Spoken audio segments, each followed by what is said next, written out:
HSC 25 batch পরীক্ষার বাকি 4 দিন।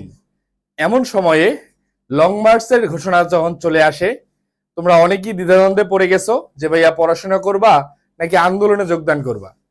এইচএসসি 25 ব্যাচের শিক্ষার্থীদের উদ্দেশ্যে একটা কথাই বলবো, এমনটা যেন না হয় যে যথাসময়ে পরীক্ষা হয়ে গেল, তোমার আন্দোলনে যাওয়ার ফলে তোমার যে টাইমটা নষ্ট হবে বা তোমার যে কাঙ্ক্ষিত প্রস্তুতি তোমার চলতেছিল এটার যে ব্যাঘাত ঘটবে, এর কারণে তোমার সারা জীবন যে রেজাল্টটার কম বেশি মানে দরকার পড়বে এমন একটা রেজাল্ট কিন্তু এইচএসসি রেজাল্ট, এই রেজাল্টে যেন কোনো প্রভাব না পড়ে।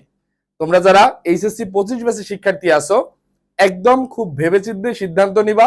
সিদ্ধান্তটা একান্তই তোমার, কিন্তু অবশ্যই অবশ্যই নিজের ভালো মন্দ বুঝে তোমার ডিসিশনটা নিবা।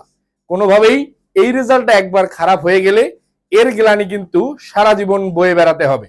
আন্দোলন কোন দিকে যাবে, পরীক্ষা সময় মতো হবে কিনা এটা সময়ই বলে দিবে, বাট তোমার জীবনের তোমার অবস্থান, তোমার আজকের এই সিচুয়েশন পরিবর্তনের জন্য এই রেজাল্টের কার্যকারিতা কিন্তু ভুলে যাওয়া যাবে না। Best of luck HSC 25।